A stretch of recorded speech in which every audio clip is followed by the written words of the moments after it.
Hello everyone, and welcome back to Conrail's Ohio and West Virginia Division HO scale layout. So guys, as you guys can all probably tell, I kind of did the thing and I dropped the ball here this summer because this is going to be a layout update for the months of May, June, and July, and probably August. We'll see. We'll see what all I get done. So kind of got a lot of stuff going on and kind of a little bit of this, a little bit of that. Just haven't gotten as much done as I wanted to, and certainly not gotten as much done as far as the YouTube stuff goes as I wanted to. So go ahead and we'll condense everything I've kind of done this summer down here into one video. So sit back, relax, and enjoy as I show you what I've been up to on Conrail's Ohio and West Virginia Division.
All right, everyone. So the biggest project I've really tackled here over the last few months, and the one I kind of left y'all hanging a little bit on, was the rebuild here on the curves on the far end of the layout.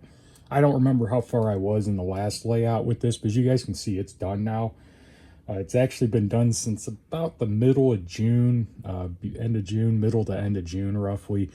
And for those of you that maybe aren't familiar with that, when I originally built this layout, I went with like a 22, 23 degree curve radius, and it always gave me trouble no matter what I tried to do. It just seemed like no matter what I tried, it would always give me derailments in the curves. So here, a few months back, I went ahead and I ripped out basically from right over in here, all the way around and off the camera. I'll probably overlay right now a little shot of this entire area that shows it a little bit better, but ripped all that track out as well as even these yard tracks because all these had to be brought in. Actually shortened up in a lot of the yard tracks. You guys can see we have all the curved turnouts here now running into the yard. So we did lose a little yard space, but we gained operationally. And really, I haven't had any trouble down here on this end whatsoever. It's actually been running really, really nice. I just haven't been over here running trains a lot. You guys can see the scenery's kind of done, but I still have to go back and add some more little detail pieces. I still have to put the signals back in, which that's going to be a whole nother project here. We'll talk about here in a minute, but let me go ahead and shoot that shot of the overlay here so you guys will kind of see more what I'm talking about, and we'll go ahead and talk about the signal project down here on this end.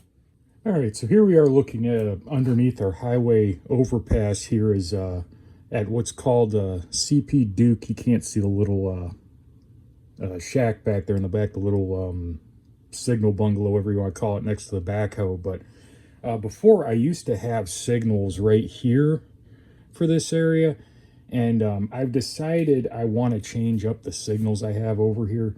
I originally used some tri-light style ones, which look pretty good and everything, but I always had like this fascination with the PRR CPLs, and I really want to put some of those in down here. So in order to do that, I'm gonna have to build my own ones out of some kits from gosh, I can't remember the name of the place. I'll like put that in here right now, what brand they are. We'll put that in over top and what ones they are to be specific. But I gotta paint them, build them, put my own LEDs in them, do all the wiring and stuff. So that's going to be a bit of a when I feel like working on it project over the next couple months. But the plan as it stands right now, I still have to get the signal bridges over here to know for sure, but I want to use a signal bridge here and then a signal bridge on the other side of the bridge, the highway overpass, because if I'm not mistaken, the signal bridge will probably be about even with the side of this highway overpass, so I can't just use one signal bridge without raising up this overpass. And I kind of like the height that's at right now. I don't want to jack it way up in the air. So I'm going to use two separate signal bridges and have one right here on this side, one right on the other side. And that'll kind of give me my what I'm looking for over here. So that way I get a shot of the trains coming underneath the overpass with the CPLs facing this way. And I can also get the same shot from the other side. So that's kind of the next big layout related project. There is some track work stuff on the opposite end that I'm kind of on the fence on what I'm going to do with just yet. Got to kind of run some stuff some more. And guys, as I kind of mentioned, I haven't really been running a lot of stuff. I've just been kind of working on projects and stuff at the workbench a little bit more. So I got to get over here and actually run trains a little bit. That's kind of the whole point of all this. But anywho, we'll go ahead and we'll go down to the other end real quick and talk about what's going on down there. And then we'll see what I end up doing with that, if I end up messing with that this month or not. All right, so we're down here at the other end of the layout, and a little known fact for some of you that aren't as familiar with the layout here. Anytime I film any of these videos, I'm constantly moving trains around the layout to be able to get shots. And as you guys can see, we have two coal trains sitting right here because I didn't feel like moving everything around for the umpteenth time today. So down here, I originally redid these curves here, oh gosh, I don't remember if that was last fall or earlier this year. I redid them and I tested the snot out of them and everything was fine. I put down ballast and let it all dry and clean the track, and then it's just been one little thing after another. It seems like I can't win for losing with this end of the layout for some reason. So I have most of the issues with this outside track settled. Everything seems to be operating all right. I've had to do a little like finicking with lifting up the track in some spots where it's sitting low and kind of just messing around just to get things just right. But not knock on our layout wood here. Everything on track number one, our outer track, is operating for the most part fine. I haven't had any major issues or derailments. Now this inside track, I don't know what it is. It just, I'll fix one spot and another spot will start giving me trouble. And my most recent issue I've been having is right over in here. I keep having locomotives want to derail, specifically my 6-axle locomotive. So I don't know if I'm a little bit out of gauge right here or if there's a little bit of hump I can't see. I'm not sure yet. I'm just not sure what way I want to fix it, whether I want to try and keep fiddling with it and messing with it and doing this and that, or whether I just want to rip it all the heck out and just put brand new track in and just, you know, just completely get it perfect again. So I'm not sure. I will admit this end when I did the track work redo, I think I rushed it a little bit. I might not have had things as perfect as I did on the opposite end, because the opposite end's been awesome and I really took my time when I was doing the track down there. So it's kind of a little background thing. I'm not sure what I'm going to do down here just yet, guys, but we'll see if I end up getting crazy, if I derail enough stuff that I rip out this corner as well as the one opposite of it, because it's also been giving me trouble. So with that all in mind, that's what's been going on in the layout. It's kind of why I haven't been, really doing much. So let's head over and let's check out some of the stuff I've gotten done here in the last few months.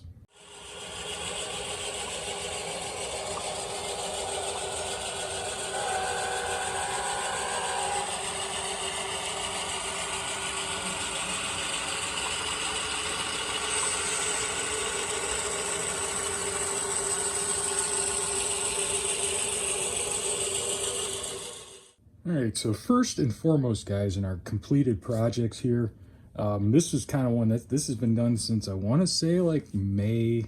This was done right around the May-ish. I want to say these were done the end of May. As you guys can see, these are two Athearn Genesis AC 4400s. CSX1, obviously, the Spirit of West Virginia, and the CSX 17. Now, these are both were models I picked up DCC ready, and I added ESU Loke sound to and keep alives, and I used all the factory lighting on them because I kind of was pretty happy with how the factory lighting was. As you can see, they got a light weathering to them. You know, you got a little grit here in between the doors and a little grime down there on the frame and all that, but they're really pretty lightly weathered. They aren't faded or anything. Because my modeling era is the late 90s at like 97, 98, 99. Now, before anyone says it, yes, I know the Spirit of West Virginia lettering wasn't added until the early 2000s, but I just think it's cool. And, you know, it's my railroad, so I'm going to run it that way. Now, with that said, I know some of you probably wondering, oh, Steve, why didn't you do your scale trains one as well? Well, I have 3 scale trains AC 4400s, and as of right now, all 3 of them are planned on ones that I'm going to renumber and add more lighting to and do all that stuff. And these Athearn ones were more just a simple, easy, you know, slap decoder in them and weather them and run them. I do look forward to doing the scale trains ones eventually. It's just to go through the whole renumbering process and everything, whereas these 2 already were numbers that I liked, so figured to leave them and go ahead and get them ready for the layout. And also, as you guys have probably seen, the big long CSX coal train is finally done with all of my Bethgon coal gondolas. There is an absolute boatload of them. I think there's like 36 or 37 of them total.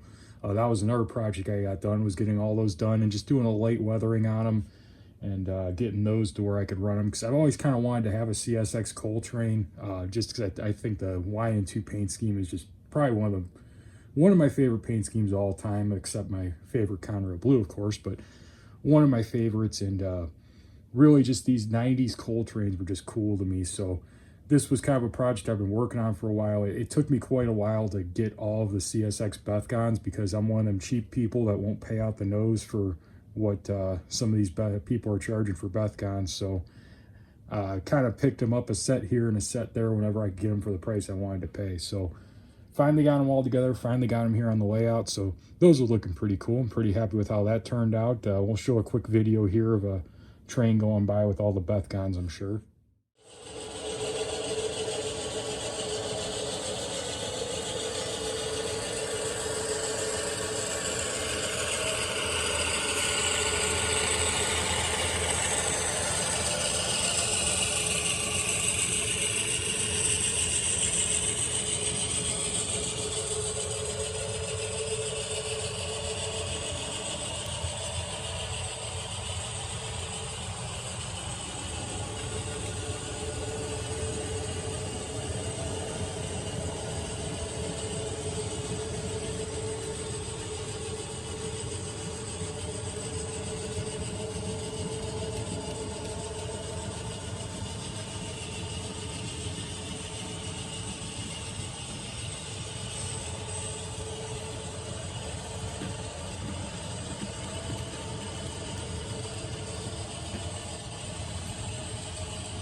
All right, next up on our stuff that's completely done, the first ever O&WV brass model I put DCC and sound in.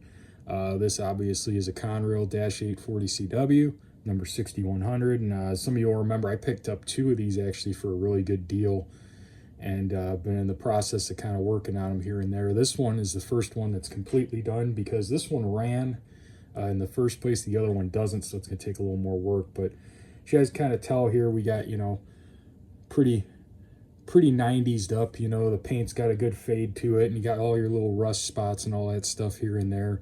Very, very happy with how this one turned out. It actually runs really, really nice. I know I've kind of heard mixed things about the O&WV stuff. The one thing I will say is the one thing you read a lot of people mention is they tend to be a little bit nitpicky about your track, and well, this guy here, he can find the bad spots pretty well. But overall, it runs great. I've got an Atlas Dash 8 behind it, the 6191, as you guys can also see. But I've been enjoying this model and running it quite a bit. Kind of has me excited to do some more O&WV stuff in the future just because of how it turned out. It just looks absolutely incredible.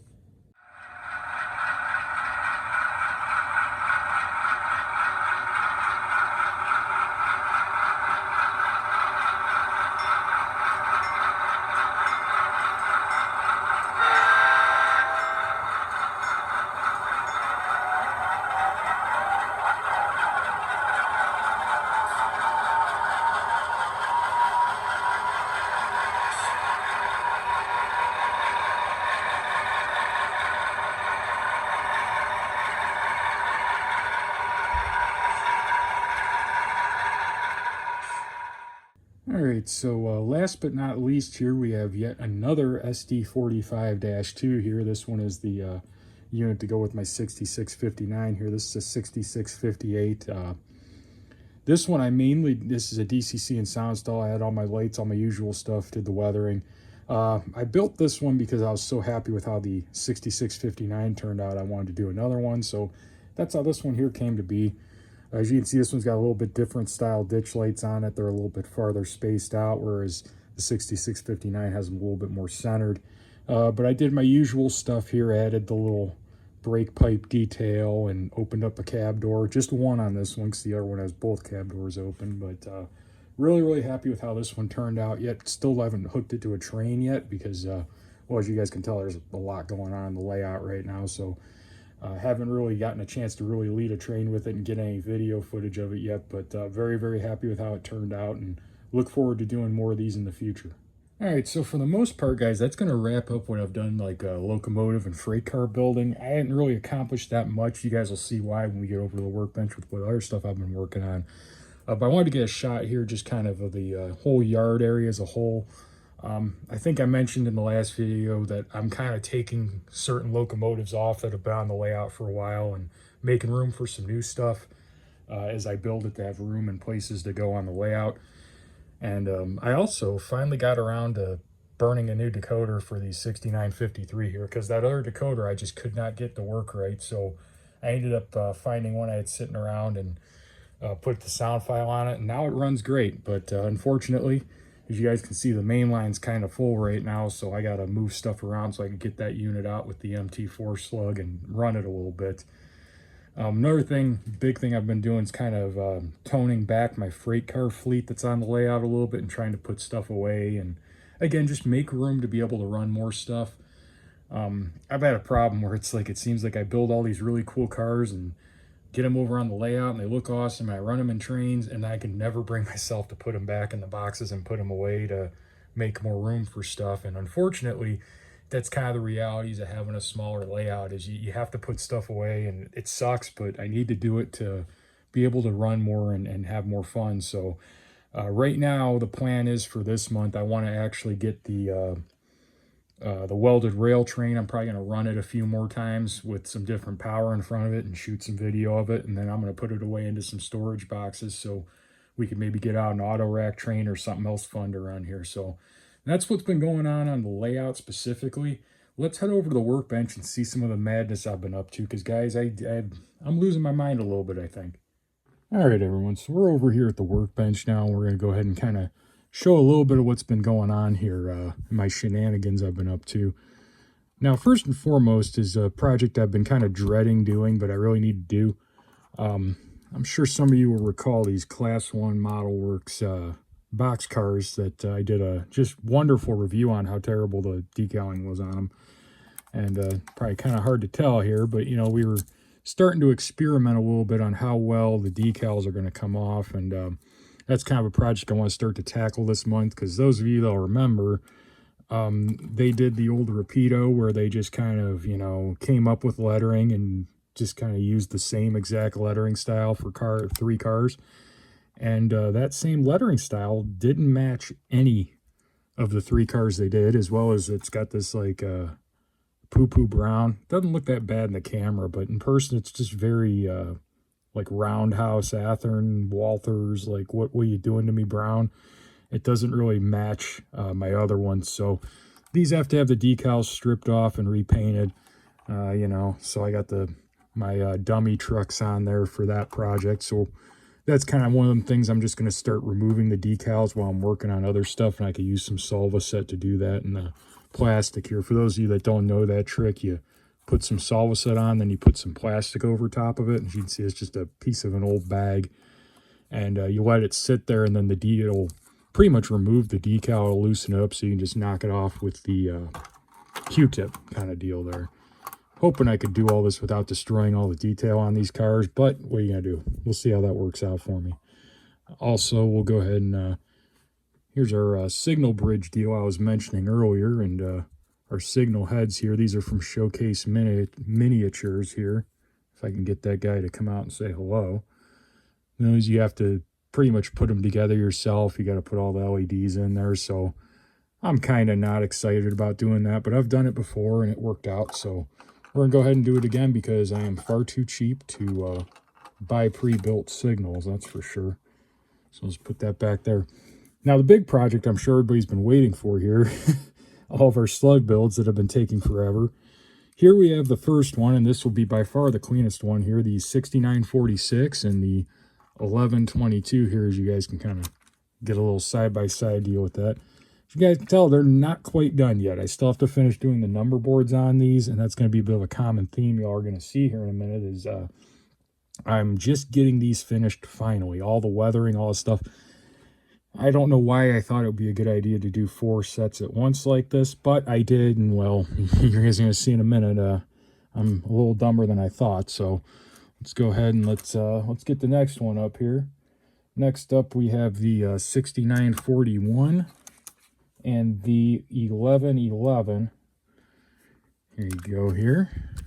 So these two in particular, these aren't going to be a set. The 1111 is actually going to go with the 6939 that I originally did roughly a year ago.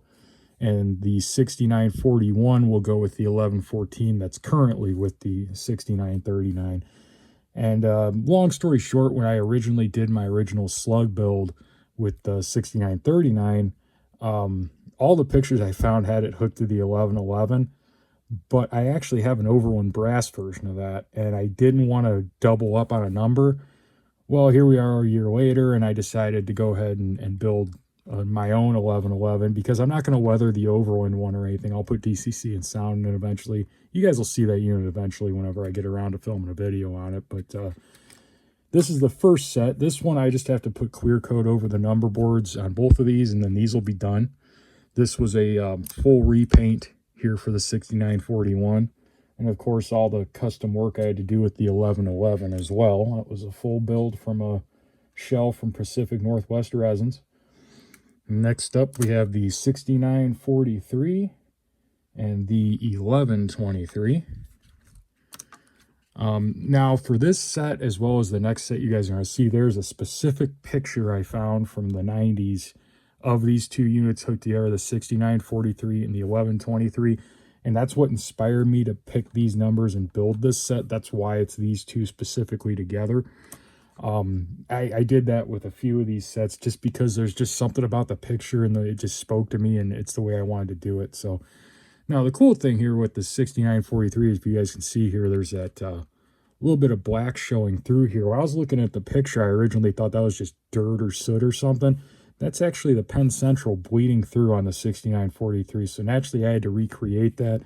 From a distance here, it doesn't look too bad, but if we get up here nice and close, you guys ought to be able to tell pretty easily there that that's actually just black paint over the blue with a L I kind of made with a marker there. So it's not, you know, I didn't go in all the trouble of double painting this and decaling and do all that stuff. I just kind of made it look pretty close, and I'm living with it with the way it is. So there's these two. That's going to be a cool set when it's done.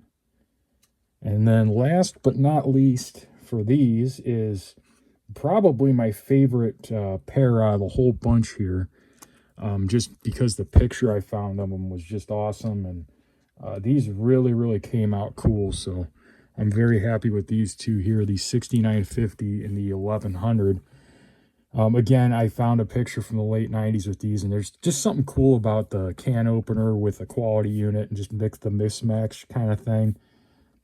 And also the 6950 came out really good, except for this decal that for some reason, I don't know why it went slanted like that. That's just the way she goes sometimes, guys. But really happy with how these two turned out. These are kind of my pride and joy of this build, although the 6943 and the 1123 also came out really good as well. These are just my kind of my favorites from this batch so far.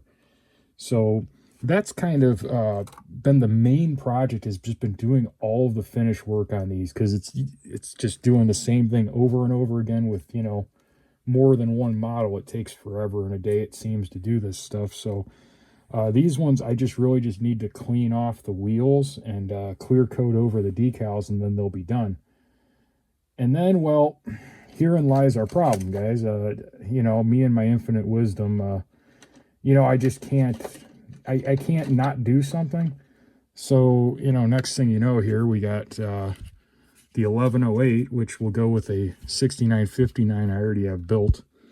And then we have the 1117, which will go with a 6949 I eventually have to build. We also have the 1110, which will go with a 6945. That was a Buckeye unit. And then the 1113, which I believe is going to go with the 6944, if I'm not mistaken. So, you know, guys, this is where I was telling you, I think I lost my mind a little bit, because, you know, I just got done with, I'm just finishing up 4 slug sets, and for some brilliant reason, I think it's a good idea to do 4 more. And these are kind of all in nearly the same place, so to speak. They all have like the frameworks done, and some of them I've got the motor installed. I still have to get the trucks on these and test fit 2 of them yet, but they're almost to the point where I'm ready to start detailing them, and I just haven't felt like detailing them, to be honest with you, because it's kind of a lot of work detailing all these. So that's kind of what's been going on here the last, gosh, 2 months now, 2.5 months, is just continuously doing slug builds, because, you know, I don't know why. I don't really know why, guys. I've just been continuously doing them. And then another project, which I'm only going to show one of right now, but we're actually going to be doing a pair of SD70s as well to go with the train I'm going to be working on here shortly. These are just kind of in the beginning phases of teardown and stuff. I'm actually going to do a build video on these. These are Athearn Genesis ones from the more recent runs. I want to say 2018-ish, 2017. They still have the bulb deal, but they're not like, they have all the details and stuff on them, so they're not like the old yellow box Genesis ones or anything. So these will be a full DCC sound, all the LED lights. I'll probably put the walkway lights in and step lights, ground lights, the whole shebang on these. Like I said, I'm going to do a video on them. I still have videos to edit too from builds, but kind of just diving into these, just kind of working on them a little bit just to change things up. But the big project I've been working on has been a freight car project here, and we're going to go ahead and take a quick walk over. I'm just going to give you guys a peek in the box and show some of that madness here. All right, so this is kind of the other big project I've been working on. Is I've been doing these 89-foot flat cars here. As y'all can kind of tell here, I've been building all the trailers and getting them all together. This box here of them, I actually just got done doing all the adding weight to them, getting the trailers right to center them and all that stuff. And now I need to go through and do the airbrush work on them. As we come over this way here, we have all the airbrush work is done on these, and then from, I want to say here on back, I did all the washes on. I still have to do the washes on these ones in the front yet. And then I'll have to go through and paint the wheels and clear coat them. But this is kind of got to be the next big train project I'm going to be working on. I've always wanted one of these trailer trains with the 89-foot flats because they look cool. And I finally got enough trailers and flat cars together over the last few years to be able to do it. So hopefully we'll see this train on the layout in the next month or two. We'll see how it goes. All right, guys. So last but not least, I didn't remember to record an unboxing of the month or of the summer this year. But I still want to kind of show something cool I picked up. I haven't really been buying a lot of stuff, but the couple things I've picked up have been pretty neat. This is probably my favorite purchase of the summer. This is actually my birthday gift to myself here. Again, another thing I got a really, really good deal on. This is an Overland Brass Union Pacific SD50. As you guys can see, it's got the ditch lights. Just really beautifully detailed model. Exactly what you expect from an Overland. And what kind of drew me to this was it's actually from the same run as the Conrail SD50 I have right now. That also has ditch lights and everything. So it's similar build style and everything. It's from the same year and all that. And it was priced at a very, very good price. It wasn't, it wasn't extremely cheap, but I will say it was pretty much about the same, if not a little bit cheaper than the Conrail one I bought. And I just couldn't pass up the deal on it. I really like the idea of having these Overland models. I don't know, there's something about the way they look that they just look phenomenal.